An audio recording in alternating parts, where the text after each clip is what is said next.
رب العالمین په دنیا کې چې انسان پیدا کړی دی او بیا د دې انسان د هدایت لپاره الله پیغمبران او کتابونه نازل کړي دي.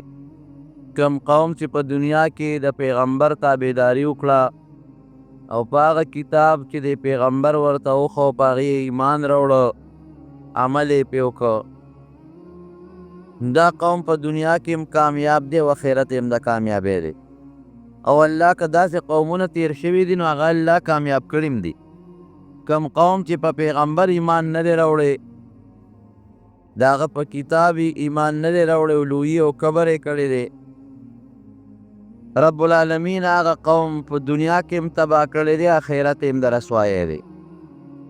د هود علیه السلام د قوم د هلاکت نه پس هغې ته بیا عاد اولا وی. عاد ثانی یو دویم قوم په دې مخ د ځمکه اوسېده او هغوی به شرک کو، د بوتانو عبادت به کو. رب العالمین قرآن حکیم کې تقریباً په 16 سورتونو کې ذکر کوي.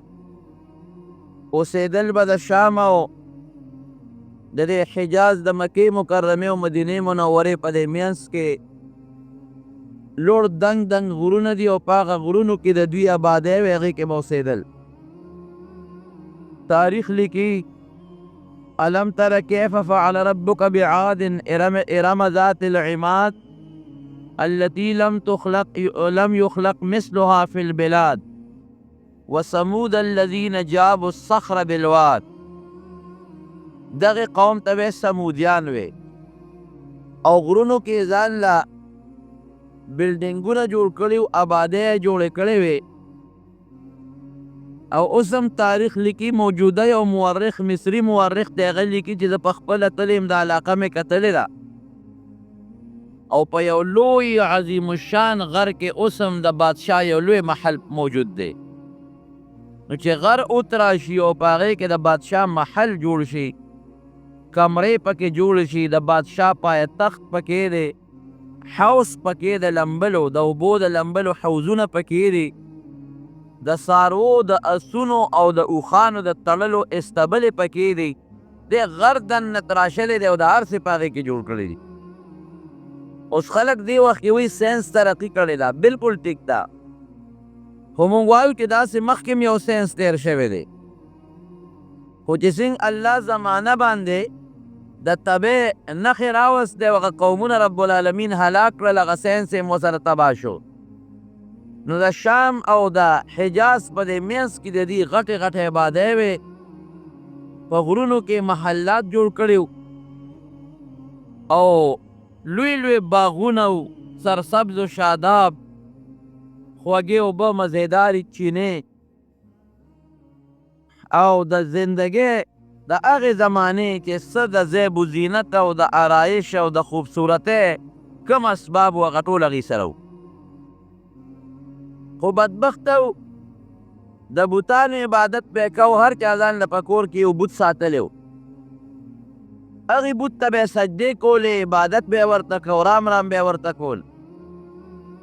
او داسې بعضې پکې غټ غټ بوتان و، هغه یې په غټو غټو چوکونو باندې او په لویو لویو لارو کې ښخ کړي وو چې په لاره به تلل او په هغه چوکونو به راتلل، د هغې غټو غټو بوتانو عبادت به یې کو.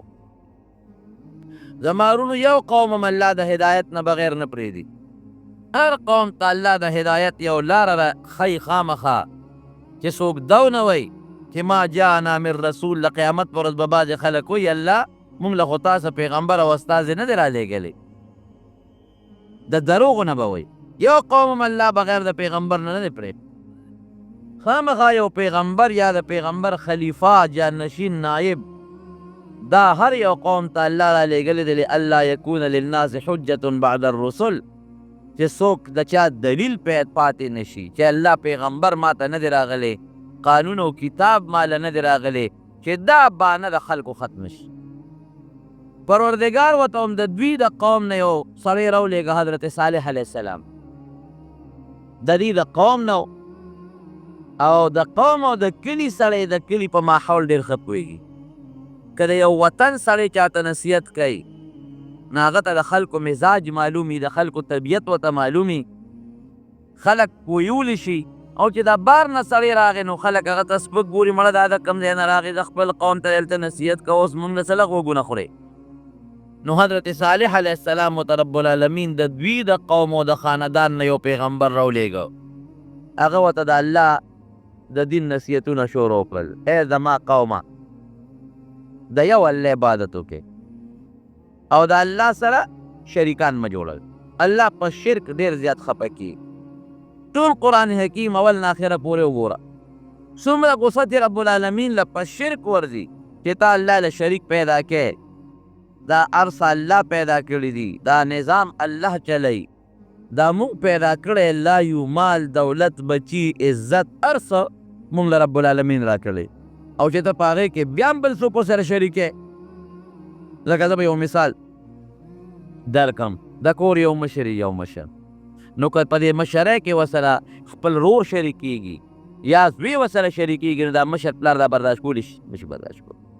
د کلي یو مشر دی که ده سره په دې مشرۍ کې بل څوک شریکېږي یا نشي برداشت کولی. د وطن به یو بادشاهي که بل بادشاه ورسره لږ غوندې سر اوچتوي بس تم زما سره همسر جوړېږي، فوراً یې ذلیل کوي غورځوي یې. د رب العالمین په خپله بادشاهۍ کې په خپل طاقت کې ځان سره هېڅوک شریک نه غواړي او نه پرېږدي او نه ورله شریک شته. نو صالح علیه السلام ورته نصیحت شروع کړو چې د الله خاطر وکړئ، الله له شرک مه کوئ، ستاسو خالق ستاسو رازق ستاسو مالک هغه رب العالمین دی او په دې طاقت کې د الله سره هېڅوک شریک نشته. قوم ورته څه وایي؟ وایي ته څوک یې؟ وایي زه د الله استازی پیغمبر ستاسو د هدایت لپاره رالیږلی یم. وی ښه مونږ او تا کې څه فرق دی چې ته د الله استازی او مونږ نه یو؟ په مال رانه زیات یې، په بچو رانه زیات دی، ته په څه څیز زمونږ نه اوچت یې چې ته وایې چې زه د پیغمبر یم او د پیغمبر دعوه دې وکړه. مال مونږ سره دی، غټې غټې بنګلې او بلډینګونه زمونږ دي، دنیا زمونږ د آخرت به هم زمونږ دی. او احادیثو کې راځي چې دوی به یو بل باندې فخر کو چې چا به ځان له یو اعلی مزیدار کور جوړ که بل به د هغې نه خشته جوړو، بل به د هغې نه خشته جوړو، بل به د هغې نه خشته جوړو. په آبادو او په بلډینګونو کې به یو بل سره مقابلې کولې او د دې قوم نه کبرجن قوم بل نو، ډېر انتهایی متکبره قوم، ډېر لوی کبر و پکې.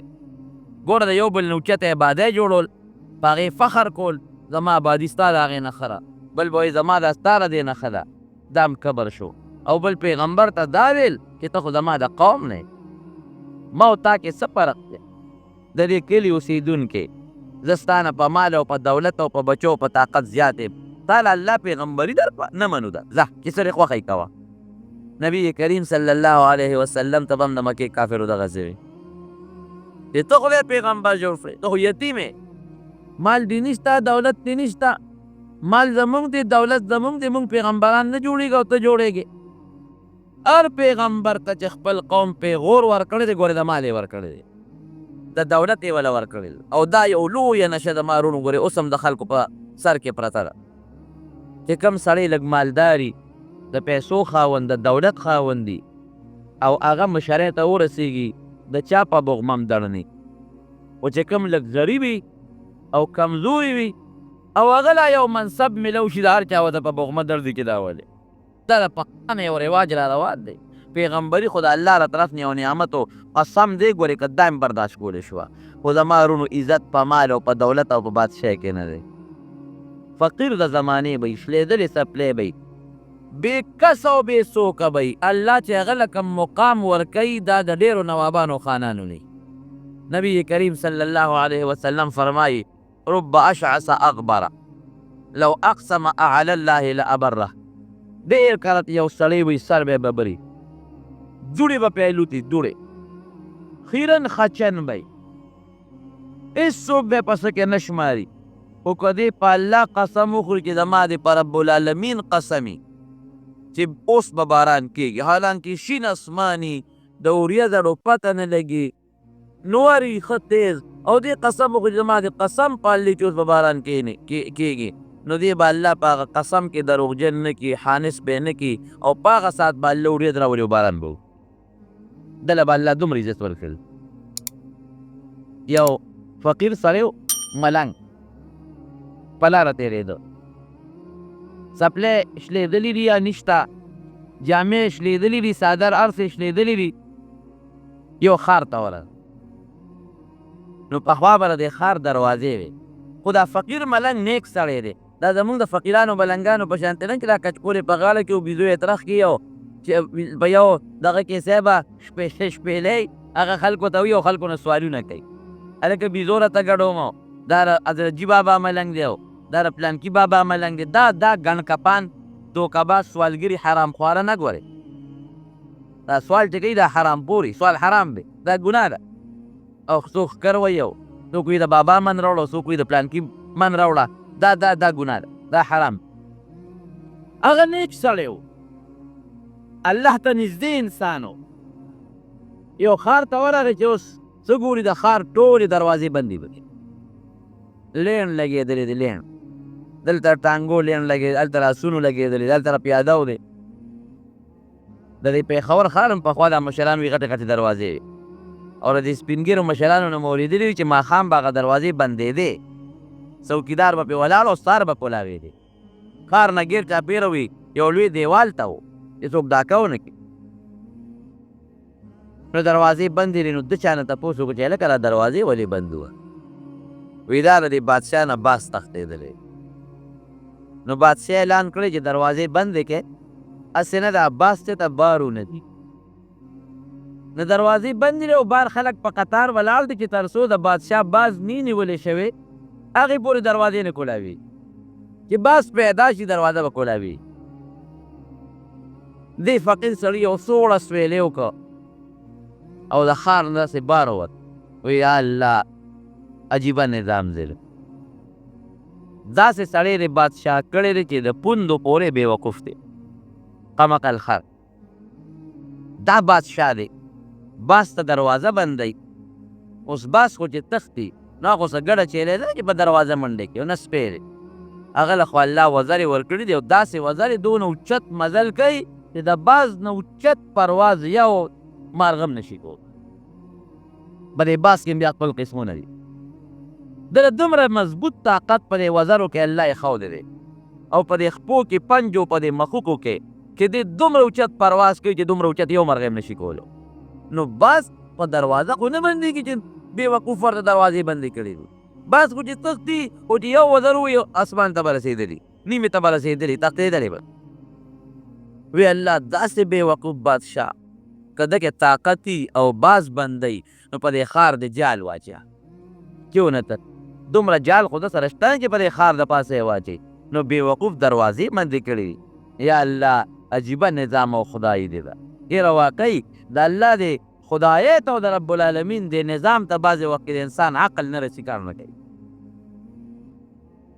خدا به زمونږ د عقل نقصان یې ګورئ، د الله خدایۍ کې فرق نشته، مونږ نه پوهېږو.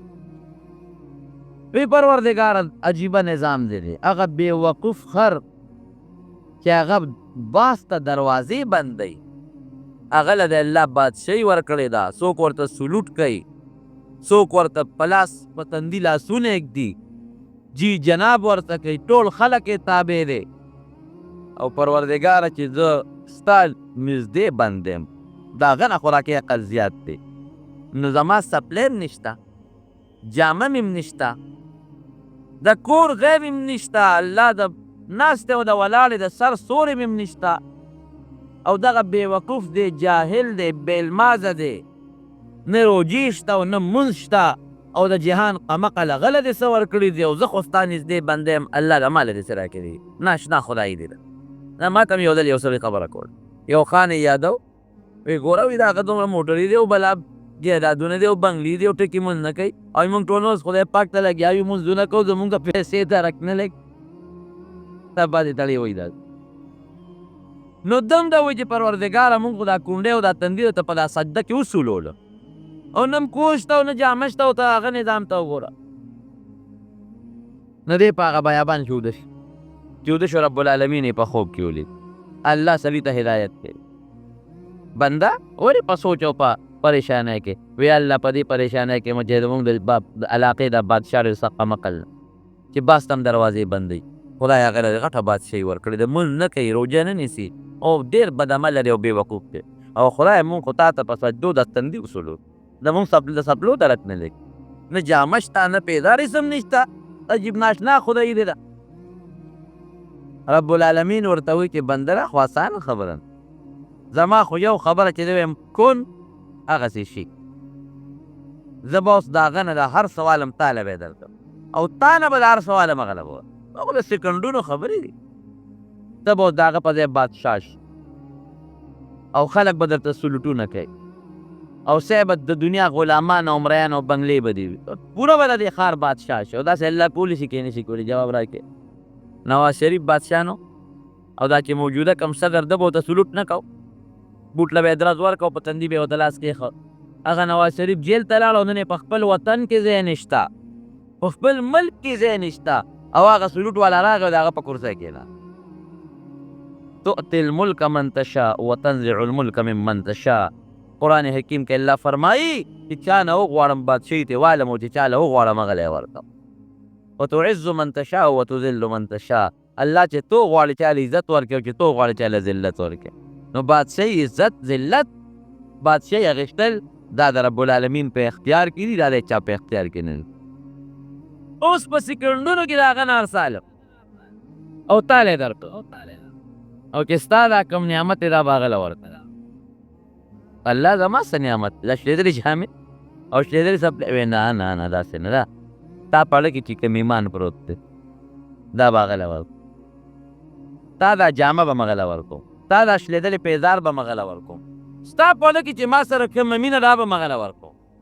ته چې کوم عبادت کې او کوم منځ کې او ما سره د کوم محبت دی دا تا دا ټول د ایمان او د عمل او د غریبي او فقیري ټول به هغه له ورکړم د هغه هغه بادشاهي او هغه بېوقوفتوب او د هغه هغه نه عبادت کول خو د هغه چې سړي تاله او ستا هغه له څنګه دې خوښه ده وایو د سکندونو فیصلې دي وی نه رب العالمین زما په اړه کې چې کوم ایمان پروت دی او زما په اړه کې کومه تا سره مینه او محبت پروت دی دا خو لا یو بادشاهي ده چې د ټولې دنیا په بادشاهي هم نه ورکو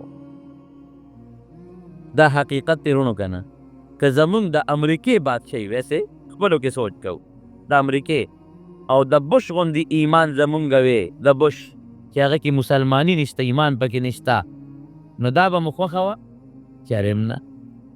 چرم نه که د روس بادشاه وی او خدای دې نه منه د چین بادشاه وی او الله دې نه منه هغه ښه وه او که دا د جوار او د غنمو ډوډۍ چې د الله ایمان پکې دی دا خوند کوي دا خو د دنیا نظام دی یو 2 میاشتې به یو 3 میاشتې یو کال به یو 10 کاله به یو 15 کاله عمر یې که 100 کاله عمر یې که ختم د هغې خلکو خو آخرت تباه دی الحمدلله زمونږ خو آخرت شته که نه د هغې خلکو په الله ایمان نشته زمونږ په الله ایمان دی د هغې خلکو په پیغمبر علیه السلام ایمان نشته زمونږ په ایمان دی د بش ایمان نشته د هغه څه ایمان دی د هغه دغه ایمان دی چې عیسی علیه السلام د خدای زویری دی مریم بیبي د خدای ښځه ده عیاذا بالله زمونږ خو دغه ایمان نشته مونږ خو وایو دا ټول د الله مخلوق دی د الله بندګان دي نه الله له زوی شته او نه وله ښځه شته وی نه الله دا مې نه دي پکار نو جناب دا پیغور اوس هم بعضې خلک د فلانکي مال دی د فلانکي دولت دی فلانکي سره دا شی دی خیر مړه دنیا هم ښه ده آخرت به هم ښي زمونږ دنیا هم خرابه دا دنیا خرابوالی مونږ دې ته وایو چې پیسه ورسره ني نه شکر دی زمونږ دنیا ښه ده مونږ مسلمانان یو شکر دی دنیا هم ښه ده زمونږ په پیغمبر ایمان دی شکر دی دنیا هم ښه ده رب العالمین ته سجده لګو شکر دی دنیا هم ښه ده د الله زمونږ خوښ دی په دې زړه کې مو سره ښه مینه ده او چې الله سره مینه ده انشاءالله د رب العالمین موږ سره مینه شته ده نو صالح علیه السلام ته هم دې قوم دا پیغور ورکوه چې که ته پیغمبر وې مال به دې ډېر دولت به دې او بنګلې به دې وې مال او دولت او بنګلې زمونږ دی د پیغمبرۍ دعوته کې تعالی خدای پیغمبري درکړې زمونږ دنیا ښه د آخرت به هم تله خیر ده ورته نصیحت به کوو هغوی به نصیحت نه منل څه لږ کسان د صالح علیه السلام په خولې باندې د 50-60 کسان یا بعض روایتو کې څه 1.5 سل راځي دا الله پاک مسلمانان کړي او باقي ټول کافران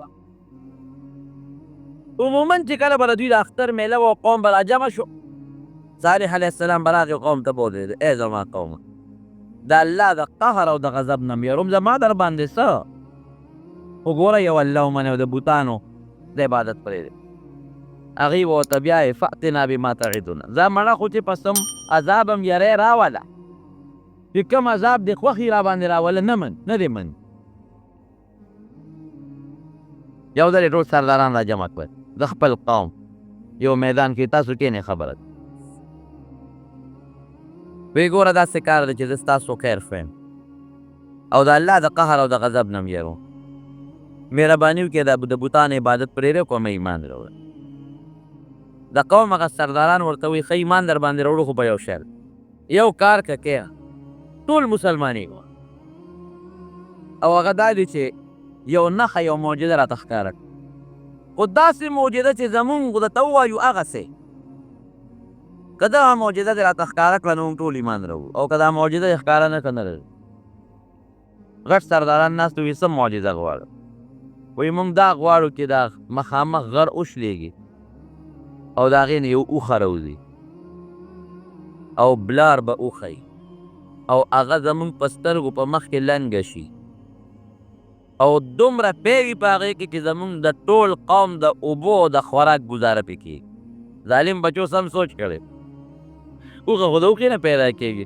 د غر نه کم دی پیدا کېږي دی نه وي چې دا اوښې او بچې غټ شي او پی پکې پیدا شي نه دی چې د دې غر نه دا غر اوښلېږي او د دې نه راوځي او مونږ ورته ګورو راوځي صالح علیه السلام ورته وایي ښه که دا کار وشو نو ایمان به راوړی بیا وی او بلکل دا هم در سره وعده ده چې مونږ ټول ایمان راوړو وی ګوره یو خبره درته کوم که الله دا معجزه ښکاره کړه او دا کار یې وکړ او بیا هم تاسو نقصان وکړه ایمان هم راونړه یا د هغه معجزې بېعزتي مو کړه دا واورئ ګوره ټول به تباه کېږي سوچ پې وکړئ وی نه بس دا زمونږ وعده ده چې څه قسمه قسم وي او هر څه وی در سره کوو او ټول مسلمانېږو بس دا ستا له پیغمبرۍ او دلیل که دا شی ښکاره شي مونږ ته پته ولګي چې ته د خدای پیغمبر یې ځکه دا کار بغیر د الله نه بل څوک نشي کولی او که دا کار نه کېږي نو سر مه خوږوه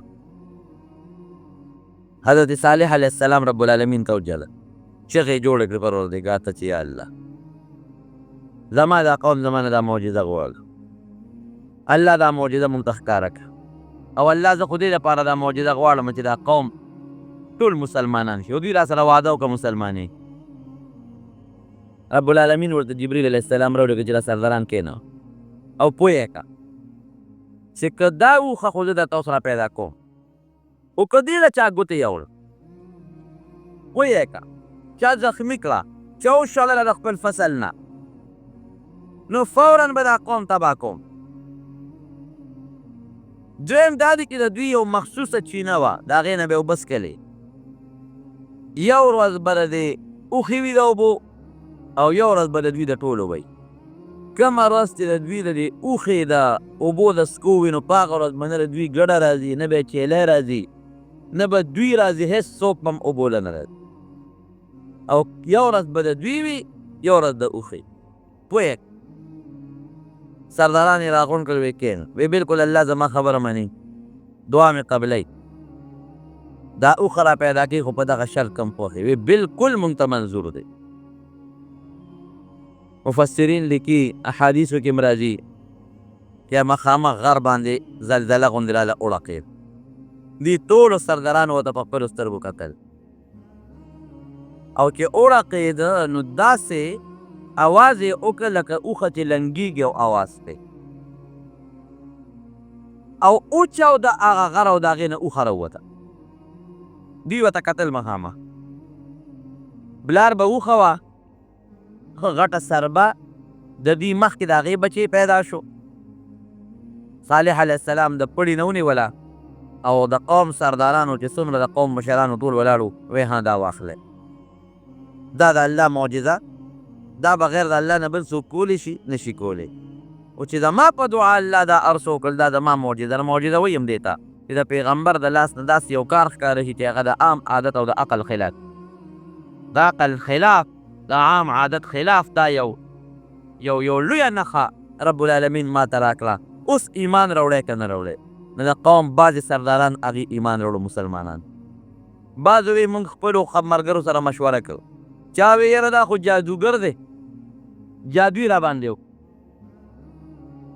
خو خیر څه موده د اوښې ډېر قدر کوو یو بل ته به یې وی ګورې پام کوئ چې اوښې له ګوتې یو نه سي په زړه کې خو پوه وو چې دا د الله معجزه ده پیغمبر معجزه ده اوښه کې اوښه څنګه اوښه وه اوښه کې د هر یو قسم رنګ و پکې رنګ خشته مزینه مزیدار تور سپین شین زیړ بعضې دغه یي که نه دغه د تاسو وګورئ د طاووس ته د هغه وزر اوچتې کې څومره خشته مزیدار ښکاري یا د پړانګ تاسو لیدلی د هغه سرمن څومره مزیداره برګه بروګه خشته ښکلې ښکاري نو الله تعالی په دې اوښه کې مختلف قسمه رنګونه پیدا کړ دومره ډولې اوښه چې په مخ د ځمکه دومره ډولې څاروي چېرته نو ځکه د الله په قدرت پیدا شوي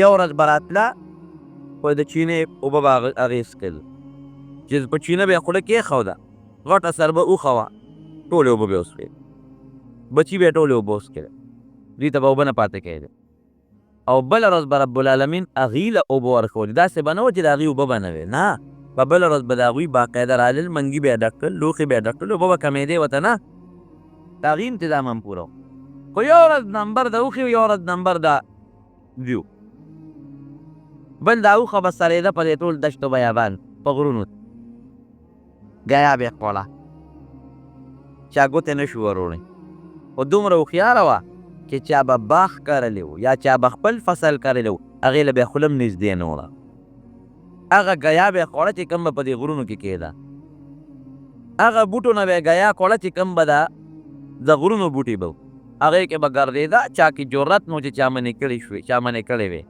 او یا چا ورته چوکه نیولې وې یا چا شړلې وې ټوله ورځ به وګرځېدله اوبه سرېدله ماښام به راله چې را به د دنیا دا خلک به ورته پلین باندې ولاړو او چې تیله به یې وله ګوتې یوړې پی به ترې را روان شوي دومره پی به یې کول چې د ټولو سمودیانو د نرو ښځو د بچو انتظام پکې و دومره پی چې دوی به څښلو مو د ډوډۍ کار به یې مولی کوو ځکه د الله د معجزې اوښه وه او داسې هم نه وه چې په لش کې سخته وي بعضې څاروي وي چې هغه لشي د هغې نه پی په زور روځي انسان لاس ستړي کړي نه چې څنګ به یې تیله وله ګوتې یوړې لکه د بمبې غوندې به دا پی رابېدلې او د دنیا خلکو سره به لوښو زنانه او ماشومانه به یې تېده کړل او کورونو ته به یې وړل څه موده خو خلک ډېر خوشحال مفتو کې پی میلاویږي او د الله د قدرت او د پیغمبر د معجزې پی دي او فایده په پیو کې څه وه یو یې د اوبو کار ورکوو یو یې د ډوډۍ کار ورکوو یو یې د دارو کار ورکوو که د چا به تبه وه ورشئ هلې د اوښې پی راوړئ اب یې پې وڅښل تبه به یې جوړه شوه که د چا په سر درد و هله ورشئ د اوښې پی راوړئ زر به یې پی راوړل اب یې وڅښل سرخوږی به یې ښه شو چې چاته به څه قسمه بیماري وه مشکلات به و غم به و تکلیف به و بس دا د یو بهتر پیو د پیغمبر د معجزې هغه به یې وڅښل هغه بیماري هغه تکلیف هغه غم هغه درد هغه خوږ اب ورته رب العالمین جوړو خو خوشحاله راتلل به صالح علیه السلام ته به نږدې کېدل هم خوشحاله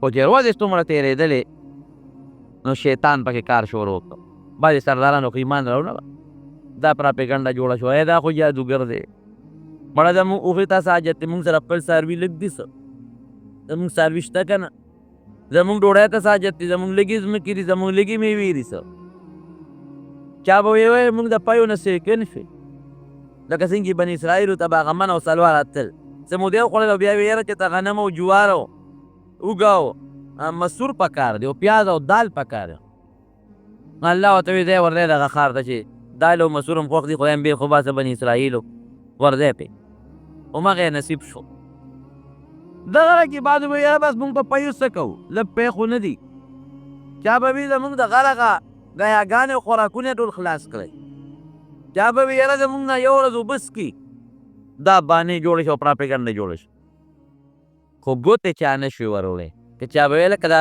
شعبې ونه سئ ګوره تباه به شي مختلف سکیمونه او حربې استعمالولې خو دا طاقت او جرت په چا کې نو چې اوښې له څوک ګوتې یوس شیطان ورته یو لاره وښول یو دوه ډمې وې ډمې مشهور د زمانې په دې وطن د هغې یوې ډمې نه یو ظالم مطالبه د ګناه وکړله هغې ورته ویل چې بلکل زه در سره واده کوم خو په دې شرط چې په دې اوښه به غوزار کې په توره وجنې وې. هغه پلې ډلې دم یې بل هلک ته و چې تا لور په نکاح درکړو، ډېره مالداره م او ډېره خوبصورته م، خو په دې شرط چې په دې اوښه به د تورې غوزار کې. بس د نفساني خواهش د وجې نه هغه 2 کسان تیار شو. د قوم نور خلک هم ورسره تیار وي، موږ د سره شاته ولاړ یو، خو غوزار به تاسو کوئ. اوښه په ځنګل کې سړېدله او دغه دواړه ظالمان ورغلل او په توره یې پرې غوزار وکړو او راویې غورځوله. چې څنګه یې راوغورځوله بچي یې منډه کړئ. صالح علیه السلام له خلک راغلل وایي چې هغه فلانکي او پلانکي خو هغه اوښ حمله کړه،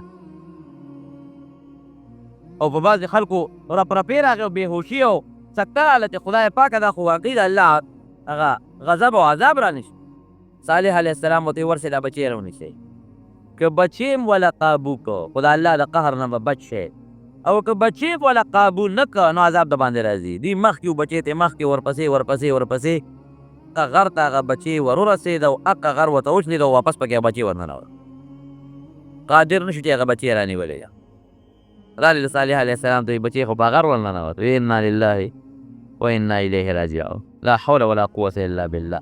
بس ملګرو ته وایي ځئ چې د دې وطن نه سفر کوو. چې کوم د صالح علیه السلام سره مسلمانان ملګري وو د وطن نه ووتل، لاړل فلسطین ته. دا اوس چې کوم فلسطین ښه دې ته راووتل، او باقي کافر قوم پاتې شو. او بیا د دې نه پس پراپګنډې جوړې کړې، وایي د خدای هغه اوښه هغې ته به یې ناقة الله وې، د خدای هغه اوښه هغه م ولې مړه کړه. راځي چې خدای دې موږ ته څه ووایي که نه، هغه پیغمبر هم وله وشړه، هغه مسلمانان هغه هم د وطن نه وویستل هم شړل. پراپګنډې لا جوړې کړې. صالح علیه السلام ته ووت سره د مسلمانانو سره د خپل خاندان نه فلسطین ته لاړل، او په سبا له په دوی باندې داسې عذاب راغی چې دا مخونه یې تک زیړ شو. یو ورځ یې مخونه زیړ وو، په دویمه ورځ پرې داسې د خدای قهر راغی چې مخونه یې تک سره شو، بلکل سره. او په درېیمه ورځ پرې داسې مرض راغی چې دا مخونه یې تک تور شو. مفسرین لیکي چې په دې کې توبهګار نه شي، یعنې که دغې وخت کې دوی د الله پاک دربار کې توبه ایستې وي چې الله معافي غواړو، ممکن ده چې الله معاف کړی وي. لکه د یونس علیه السلام قوم په داسې وخت توبه وویسته، الله معاف کړل، راغل عذاب ته خدای پورته کړ. دوی هغه وخت کې خپل قبر وکړو، خپله لویي وکړه، مړه دا هېڅ هم نشته، مه یارېږې. او په 4مه ورځ باندې د شپې 2 او زلزله پرې راغله، او زلزلې سره د اسمان کې د برېښنا نه پړقا پړوقي او د غرار دغسې ګلزار شو، او داسې د تندر اوازونه پرې راغلل چې کوم سړی او کومه ښځه په کوم ځای پراته وم پاکه ځای ته سوخته.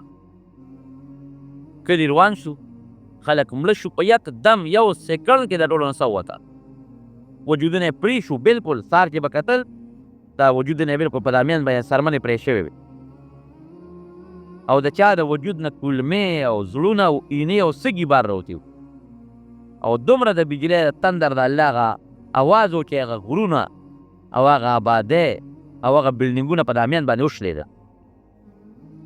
رب العالمین نیست و نابود ورته بیا کړه. صالح علیه السلام د هغه قوم ته خدای خلاص کړو. ان بطش ربک لشدید، الله وایي زما ګرفت او زما طاقت ډېر سخت دی، زما د طاقت مقابله یې څوک نشي کولی. دا حقیقت ده. نبی کریم صلی الله علیه وسلم په یو جهاد کې روان، ملګري ورسره، نو په دې علاقه تېرېږي چې دا کوم د سمودیانو علاقه ده. نو صحابه کرامو ته وفرمایل وی ګورې پام کوئ په دې علاقه تېرېږئ، خو سرونه به ټیټ کړئ، په سر به څادر واچوئ، او په منډه به په تیزۍ کې تیوځئ، ګورې تماشې ته به نه ودرېږئ. ولې؟ وی په دې کلي او په دې خاوره اوس هم د الله قهر او غضب ورېږي، اوس هم پرې غضب ورېږي. په حالانکې دا کله تېر شوي دي؟ دا د ابراهیم علیه السلام نه مخکې او د نوح علیه السلام نه پس په دغه زمانه کې دا قوم تېر شوی ده. څوک وایي په 3م پشت کې، او بعضې علما لیکي په 9م پشت کې د نوح علیه السلام اولاد دومره لرې تېر شوي دي، په زرګونه کاله مخکې. او نبي علیه السلام فرمایي چې اوس هم په دې قوم د الله قهر او د الله غضب ورېږي. نو ګورې وجاړئ چې په دې لاره تېرېږئ د خدای د قهر نه، په منډه تېر شئ، سرونه ښکته کړئ، او چې کومه چینه ده اوس هم هغه چینه شته د سمودیانو، هغه د هغې نه ګورې اوبه ونڅکئ، هغه د الله د قهر او د غضب پې ورېدلی دی، د هغې نه چې یو څاڅکې اوبه مو ونڅکئ. دا اوس هم مسله ده د دین، چې کوم قوم هلاک شوی دی او عذاب پرې راغلی دی، د هغې تماشې له به څوک نه ځي. زمونږ دا خلک د هغې تماشې له ځي. د پلانکو کنډراتو تماشو له ځو، د پلانکو هغې له ځو، پلانکو هغې له ځو. نه دې نه به زر تېرېږي. هلته به خوراک نه کوې، هغلته اوبه نه څښې، هلته به سر ښکته کړې او ځای به د الله د قهر نه به یېرېږي. او زمونږ خلک یې تماشو له هلته بازارونه جوړ شوي، خلک پکې خوراکونه کوي. تېل نه خلک دي، دا ګناه ده، ناروا دي. او زما عزتمند درونه خبره مې دې پورې کوله چې هغې قوم په یو د الله نافرماني وکړه، د پیغمبر یې ونه منه. دویم کبر یې کو، لویي یې کوله. نو رب العالمین د هغې کبر او د هغه لویه له دومره مضبوطه سزا ورکړه د قرآن حکیم په 13 سورتونو کې اوس هم د هغې ذکر دی، په 13 سورتونو او د عبرت او د مثال دپاره رب العالمین او د نبی کریم صلی الله علیه وسلم خپلو صحابو څه ذکر کوي. کبر او لویي دا ډېره خطرناک او سنګینه ګناه د الله دی مسلمان وسد. نبی کریم صلی الله علیه وسلم فرمایي او حدیث دی وی چې د چا په زړه کې د اوري د دانې عمره، د شړشم نه هم د اوري دانه واړه ده، د شړشم او د اوري د دانې عمره کبري د جنت خوشبویي پې حرامه ده. حالانکه د جنت خوشبویي د 500 کالو په مزل محسوسیږي. هله به جنت ته ځي چې د جهنم په اور ته رب العالمین دا کبر وسوځوي. او یو بل حدیث پاک کې راځي نبی علیه السلام فرمایي چې دا کم متکبرین دي په دنیا کې کبرجن خلک، دا به په آخرت کې د میږو عمره سې واړه واړه به ذلیل او رسوا به د میږو عمره د محشر په دې میدان او اواز به کېږي د هغه کبرجن خلکو په دنیا کې چې لویي یې کوله او کبر یې کو. نو کومه قومونو چې کبر کړی دی، کومه قومونو چې لویي کړې ده، هغه رب العالمین په دنیا کې هم ذلیل کړي دي، هلاک کړي دي او آخرت هم د ذلت. دویم د یو مسله کو، یو خو هغه شرک دی چې دا کافر یې کوي او ښکاره غټ شرک دی، د هغې نه خو به ځان ساتي. لکه بوتانو ته سجدې کول شو، الله له زوی ګڼل، الله له لور ګڼل شي، الله له دې هر څه عیبونو نه پاک دی. لیکن زمونږ په دې وطن کې بعضې خلک دا واړه واړه شرکونه کوي. واړه شرکونه څه شی دی؟ ریا ګوریم شرک دی، راکوټه شرک. نبی کریم صلی الله علیه وسلم فرمای ان اخوف ما اخاف على امتی الشرک الاصغر. ډیر د یارې سید چې زه په خپل امت یریږم هغه راکوټه شرک دی. قالوا وما الشرك شرك الاصغر يا رسول الله؟ الله رسول راکوټه شرک څه شی دی؟ قال الرياء والسمعه. یو کار دی لکه چې خلک یې وویني او د شهرت لپاره یو نیکي کوي، ای د شرک وایي. عبادت سړی الله له کوي، چې ته د عبادت دې لپاره کوې چې خلک ووایي چې دا عبادت ګزار دی، نو په هغه ښودنه کې د ځان سره الله سره بل شریک که کړ، دا خو ته الله ته ښیې، د الله په ځای مخلوق ته مه ښو. د قیامت په ورځ به یو سړی راولي، رب العالمین به ورته وفرمایي تا څه عمل کړی؟ وی الله ما خو ډېره لویه صدقه کړې ده او ډېر مالونه مې ستا په لار کې خیرات کړي دي. الله به فرمایي او اتا کړي دي خو زما د رضا دپاره نه، هغه دې دپاره چې خلک وایي چې دا پلان کې سخي ده، دې له دې کړي. نو تا ته په دنیا کې هغه خپله میوه میلاو شوې د خلکو ویلي دي چې پلان کې سخي دی، دلته آخرت کې هم نشته، ورغورځوی جهنم. بل سړی به راولي تاسو څه کړي دي؟ الله ما جهاد کړی دی، بلا جهادونو بلا کافر مې وجلی دي. رب العالمین به وفرمایي او دا کافر هم وجلی دي، جهاد دې هم کړی دی، خو هغه تا دې له کړي چې خلک وایي چې دا فلان کې ډېر لوی بهادر دی او هغه په دنیا کې خلکو ویلي دي درته، آخرت کې هم نشته، ورویې غورځوی جهنم. بل سړی به راولي تا څه کړي دي؟ الله ما خو ډېر منځونه او ډېرې روجې او دسونه کړي دي. وی یوه تا کړي دي خو ماله نه چې زه رضا شم، تا دې له کړي چې خلک وایي چې فلان کې ډېر عبادت ګزار دی او چې څه دپاره دې کړي دي په دنیا کې راته هغه میوه میلاو شوې د خلکو درته ویلي دي، ورویې وړې جهنم ته. ما خو دې قرت او قرآن ویلی دی. وی او اتا دې له ویلو چې خلک وایي چې پلان کې خشته قاري دی، ښکلی اواز یې دی، درته خلکو په دنیا کې ویلي دی، هغه نتیجه او میوه راته ګټلې ده، ورویې وړې جهنم ته. نو د ریا د کار نه به ځان ساته. نفلي عبادت کې ریا کېږي، ښه په فرضي کې نه. فرض مونځ خو به د خلکو مخکې کې، هغې کې ریا نه. فرض روژه خو د خلکو مخکې، فرض حج د خلکو مخکې کې، هغې کې ریا نه. نفلو کې ریا، نفلي عبادت ته صدقه ده، که نفل دي که پټه روژه نفلي نیسې ته تهجد کې هغه د خلکو نه پټ کوه چاته ښکاره کوه مه.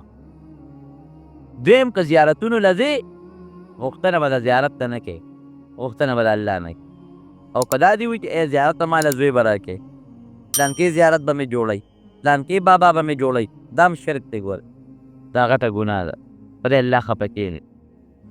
زیارتونو له تلل که یو سړی د شریعت مطابق ځي بلکل ولتلی شي، لاړ شئ عبرت دپاره لاړ شئ، هلته دعا به ورته وکړې د خدای نیک بنده دی چې د هغه هغه نیکي در مخکې شي، ممکن د تا کې هم خدای پاک د نیکۍ اثر پیدا کړي.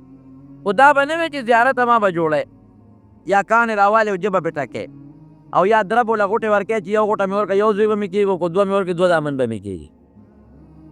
دا قصې پیسې ټولې غلطې دي. دې ځای نه به تور چهرې والي او څوک پیر بابا له څوک کاکا صاحب له دي. دا مې د پیر بابا منه دا د کاکا صاحب منښتي چې کوې یو د الله به کوې. ګوره د بنده منښتي منه ده، منښت عبادت د الله په کار دی، د بنده نه. د الله په نوم خیرات وکړه، ثواب یې که پیر بابا ته بخې که کاکا صاحب ته بخې او بخور، که نورو مړو ته بخې ثواب به ته بخلی شي. منښت به د الله په نوم کې، ذبحه او څاروي به د الله په نوم حلالې. غوښتنه به د رب العالمین نه کې، جوړونکې، بچې ورکوونکې او عزت ورکوونکې، مال ورکوونکې دا یو الله دی، په دې کې الله سره بل څوک شریک نشته. دا عامه قاعده ده چې یو دشمن کله په مسلمان باندې د ظلم اراده لري نو همدغه مسلمان نه یو سړی راوچت کړي او هغه له پیسه میسه او اختیارات ورکړي او په هغه یې ووایي. دشمن بالذات مسلمان نشي وال. دشمن که مسلمان وي د مسلمانانو کې یو وله پیدا کړي، یو منافق نه پیدا کړي، هغه منافق باید دا مسلمان ووایي. دا عامه قاعده ده، پخوا د زمانې دا قصه را روانه ده. نو فرعون بني اسرائیلو باندې خو به ظلمونه کول، نه د بني اسرائیلو نه د موسی علیه السلام د تره زوی قارون یې راوچت کړه. وایي ته د قوم سړی یې او بس ته لګیا او سعودي بني اسرائیلو کې کار کوه. هغه د بني اسرائیلو نگران مقرر کړی و، هغه پرې ډېر انتهایي ظلمونه کول. بادشاه ته به یې لېږل، ډلې ډلې مقرر کړی وې چې تاسو به د بادشاه خدمتونه کوئ، څوک به لښتي صفا کوئ، څوک به له متیازې غورځوئ، څوک به له زمیندارۍ کوئ، څوک به له ګیډي راوړی، خشاکونه به له راوړی، څوک به لارې کوڅې به له جوړوئ، ښځې به یې د هغوی د کورونو خدمتونه کوئ.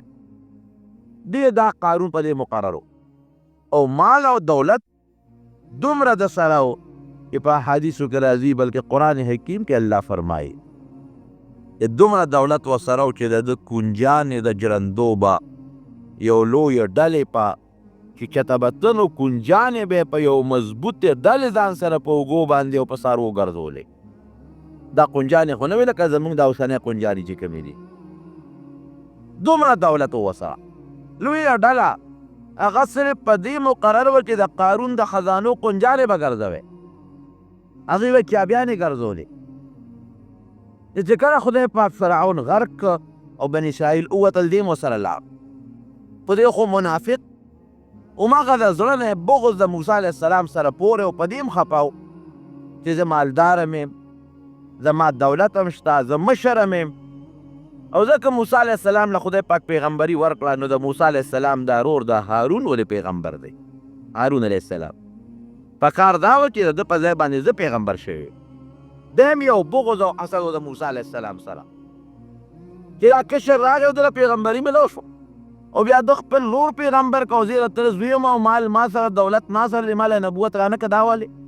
حالانکې دا نبوت دا د چا خپل اختیاري شیز نه دی، دا د الله خو الله یعلم حیث یجعل رسالته. الله قرآن کې فرمایي هغه ځای ما ته معلوم دی چې کوم ځای کې د پیغمبري ورکوم. یو زمیندار دی په ځمکه کې کار کوي، نو هغه په خوره ځمکه کې چرې هم کار نه کوي، هغه تخم خوري. هغه ځمکه کې کار کوي چې هغه جوړه ځمکه وي، خوږه ځمکه وي، بیا نور هم پاکه او جوړه کړي، د هغې نه پس پکې غنم کري. یعنې په دې دش بیابان قیمتي ځمکه ده، سړک په غاړه ځمکه ده او د مرلو ځمکه ده. خو یاره دا که میدان یې نو چا هم پکې غنم نه کرل. دا څوک نه دی چې دا ځمکه قیمتي راځي دې کې غنم کرو، نه هغه ځمکه کې قیمت ته څوک د ځمکې نه ګوري. راهې را پېښور کې مې 10 برلې یا 15 برلې پلاټ واخېست او دا خو ډېر قیمتي په 15 شپږ لکه وشو، دې کې به غنم کرم. ای کې څوک غنم نه تري، قیمت یې زیات دی خو د غنمو قابله نه ده. دغه رنګ یو سړی مالدار دی، نو یو زمیندار سړی هغه ځای کې غنم کوي چې هغه ته پته لري چې دا غنم زرغونی. رب العالمین به پیغمبري غوندې لوی نعمت هغه چاله ورکوي چې هغه ته الله ته پته وي چې دا وجود د پیغمبرۍ قابل دی. سخت هم برداشت کولی شي، تکلیفونه هم د قوم برداشت کولی شي، او ما ته هر وخت جالي به او د قوم دپاره د هدایت یو ذریعه به مي. تاسو وګورئ د پیغمبرانو حالات. نو قیمت او مال ته خو ته نه ګورې چې مال قیمتي ځمکه کې کار کوي او کاش پکې کوي، هغه ځمکه کې کوي چې هغه تخم زرغونوي. دغه رنګې الله مالدار ته نه ګوري. مال څه شی؟ خدای پاک چې غوښتل بعضې پیغمبران یې هغه هم پیدا کړي دي چې هغه د ټولې دنیا بادشاهانو لکه سلیمان علیه السلام. خدای پاک چې غوښتل نو هغه پیغمبران هم خدای پیدا کړي دي چې هغې سره ډېر لوی دولت و لکه اسکندر ذوالقرنین، حضرت داود علیه السلام، سلیمان علیه السلام. بادشاهان هم د ټولې دنیا بادشاهي ورسره و. لیکن مال ته خدای نه ګوري، الله هغه د پیغمبر وجود ته ګوري چې ده کې صلاحیت شته او که نشته.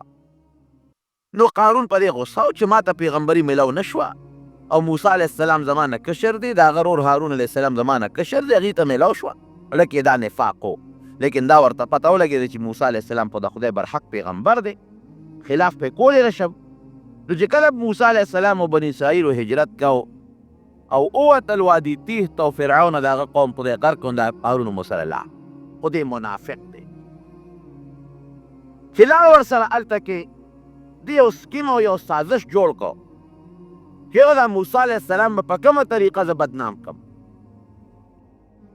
او چې دې مې بدنام کړ دا عامه قاعده ده، یو نیک سړی وي یو عالم وي نو که ته هغه عالم بربادول غواړې نو ته یې بدنام کړه، قوم ته یې بدنام کړه، جامع ګنده که پلیته که، نو چې کوم زرګونه یا لکونه یا سوونه خلک د هغه تابعدار دي بس هغه به په یو ساعت لو شي.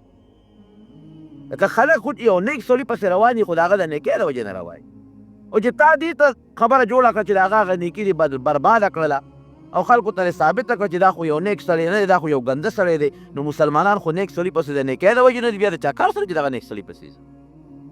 نو قارون په دې سوچ کې لګېدلو چې دا موسی علیه السلام به زه کله دا قوم به ترې واړوم او دا خلک به ترې واړوم او په کومه طریقه به زه دا موسی علیه السلام بدنام کړم. پیسه خو ورسره وه، نو یو سکیم یې جوړ کړو، یو سازش یې جوړ او د کبر هم ډېر زیات و. دته به د خپل قوم بعضې کسان وایي چې ګوره موږ خو موسی علیه السلام پیغمبر دی، موږ خو د هغه ډېر عزت کوو، احترام یې کوو، ته د هغه مخکې هم ګورې داسې ډېر د کبر خبرې کوې. لا تفرح ان الله لا يحب الفرحین.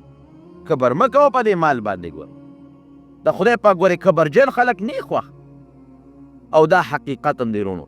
خدای دې مونږ کې عجزي پیدا کړي. الله فرمایي الکبریاء ردائي، وی دا لوی زما صادر دی او زه خپل صادر کې ګورې ځان سره بل څوک نه پرېږدم. یو انسان کبر کوي نو خدای پاک هغه له خامخا ذلت ورکوي. لږ غوندې خو به یو پوټي لویي استعمال کړي، فرعون ته وګوره کبر یې وکړو انا ربکم الاعلی، خدای غرق کړو. دغه رنګې ورپسې هغه حامان ته وګوره، هغه شداد ته ورپسې وګوره. دغه رنګې اوس د موسی د نبي علیه السلام دشمنانو ابو جهل ته وګوره، څومره کبر ابو جهل شروع کړی. عتبه ته وګوره او شیبه ته وګوره، دا د پیغمبر علیه السلام دشمنانو، کبرجنو، ځان ته به یې لوی وی او مسلمانانو ته به یې ذلیله نسبت باندې کتل. خدای پاک هغه مسلمانان دومره عزتمند کړل چې تر ننه پورې د یو ادنا دا چې د دنیا په نهایت باندې یو کمزوري مسلمان، بې ماله مسلمان، هغه ته به تم دعا کوي او په عزت به یې نوم اخلي او به حضرت بلال رضی الله تعالی عنه او هغه لوی سرمایهدار او د دولت خاوندان چې کوم کافرانو ابو جهل، عتبه او شیبانو، هغه ته به لعنت الله علیه، خدای دې په لعنت نازل کړي. هغې نوم به په بد والی، د مسلمان د هغه صحابي نوم به په عزت باندې اخلي. او کبر ډېر خطرناک شی دی. پیغمبر علیه السلام فرمایي تر څو پورې چې د انسان په دې زړه کې د شړشم د دانې برابر کبر پروت وي، د جنت خوشبویي پې حرامه ده. دا به ترې وباسم دا کبر، جهنم کې یو څو غوټې به ورکو چې پاک یې کړم، د هغې نه پس به جنت ته ځم. دغه کبر سره به دې جنت ته چرته هم نشي تللی. لکه جامه چې سړی ایزي که نه ویډه به یې په هغه مشین کې واچي، په صوباړو یې ووي نو چې پاکه شي د هغې نه پس یې سړی اغوندي. دغه رنګې دا کبر به دې زه وباسم، دې به زه ذلیل کوم په جهنم کې، د هغې نه پس به بیا دې جنت ته. نو کبر او انسان سره به څه کبر خوند وکړي، لویي به خوند وکړي. زمونږ خو چې معمولي پخې کدل شي نو بیا زمونږ د چغو نه خو په ګاون کې هم څوک خوب نشي کولی. معمولي چې په غاښ هم درد شي نو زمونږ د هغه چغو د وجې نه بیا په ګاون کې هم څوک خوب نشي کولی. لږ هم په سر درد شي نو بیا زمونږ نه په کندي کې هم څوک خوب نشي کول. لږ غونډه اودس یا زیات شو یا بند شو، لږ تیز شو دستونه دې شو یا لږ بند شو، نو دته به خلکو وی ګوره لا تفرح، کبر مه کوه، ان الله لا يحب الفرحین. دا کبرجن د خدای نه خو دا ته څه کې، دا مال خو خدای درکړی، ده به څه وی دا مال خدای راکړی، دا مال خدای نه راکړی، دا خو ما سره علم دی او تجربه ده او هنر دی، دا مال ما په هغې ګټلی، دا ما په هغې دا مال حاصل کړی. نو ګوره یو خبره دلته کې یاد وساتئ، هېڅ سړی دله خدای که مال درکړه دولت درکړه دا به چېرې هم نه وایي چې دا د ما کمال دی، دا به وایي چې که دا نوری ډوډۍ ده یا د جوارو یا د غنمو دا مال الله راکوي. بعضې وخت د ابتلا د وجې نه به خدای پر پته یو امتحان به راوړي، ابتلا به راوړي، ته ګوري به الله زما په دې مال کې ته څه کوې، امداد کوې که نه کوې، د خدای په دې مال کې د الله حق ورکوې او که نه ورکوې. نو قارون جناب کبر وکړه لکه دغه دو کسانو چې کبر وکړو، دا مال خو ما ته وایي خدای درکړه، وایي نه مال خدای نه راکړی، ما په خپله پیدا کړی دی، کسب مې کړی دی، ګټه مې کړې ده، لکه انسان ته ګوره د انسان ګټې ته وګوره، ته بس یو ستا ګټه بس وي. ډېر مالدارانو ولیدل چې مال یې برباد شو.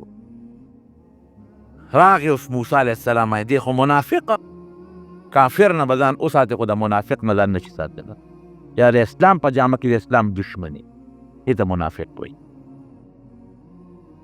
یو ښځی یو لمسولی و، هغې ته یې داسې چل به وکړي چې ته په موسی علیه السلام الزام ولګې چې ما سره یې څه ناجایز کار کړی دی، دومره دولت به درله درکړم.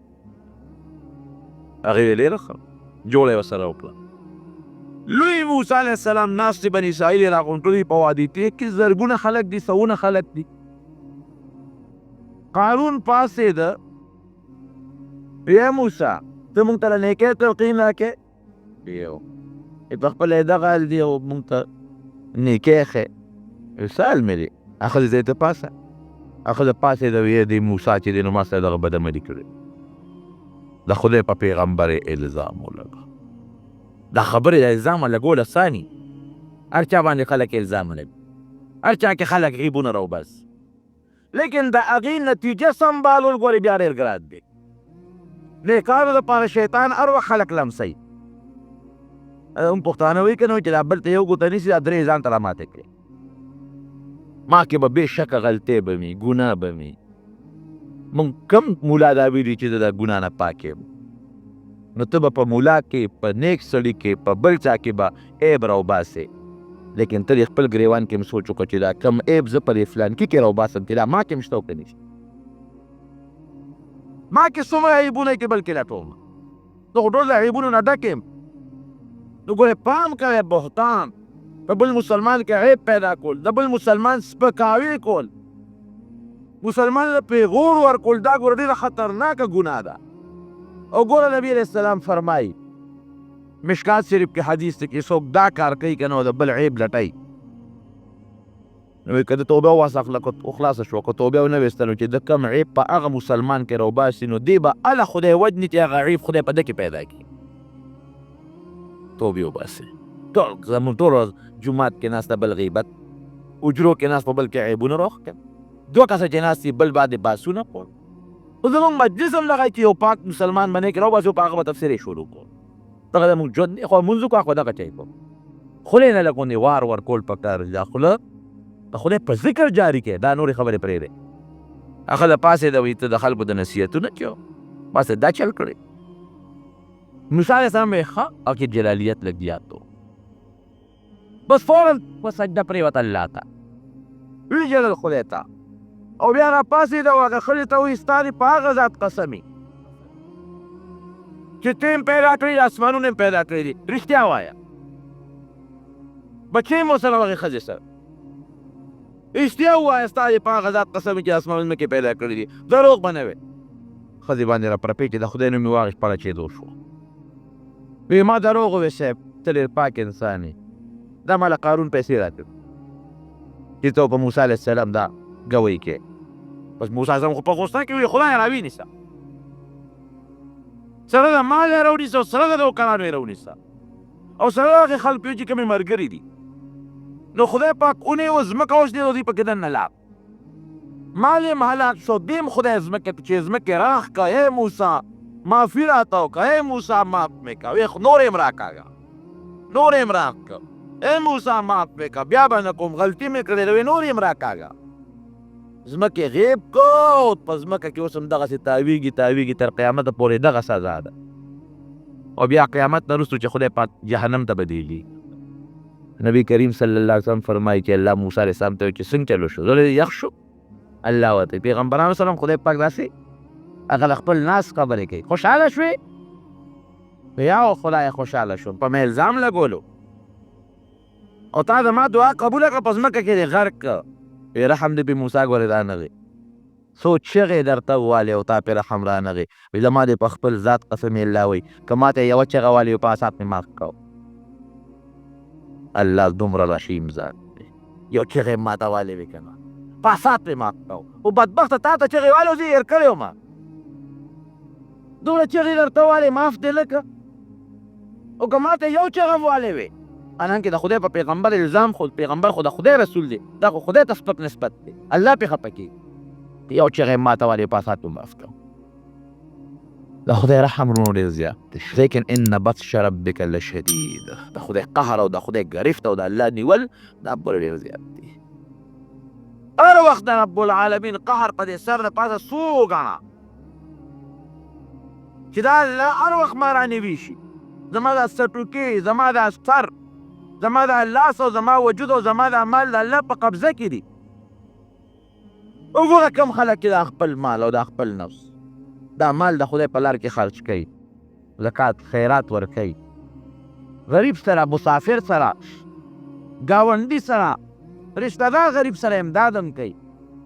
د خدای دا مال د خدای په حج او په عمره هم خیرات کوي. چېرته به یې خوار راته ونښه، هغې نه به له زیات خدای ورکوي. او دا ممسک بخیل اجرندې وطن له خدای حق مني، نه د ګاونډي حق مني، نه د رشته دار حق مني. هغه مال ته خدای په بله لاره وباسي. خدای د سوی پیدا کړي په ډېره غلطه لار ته خدای هغه مال وباسي.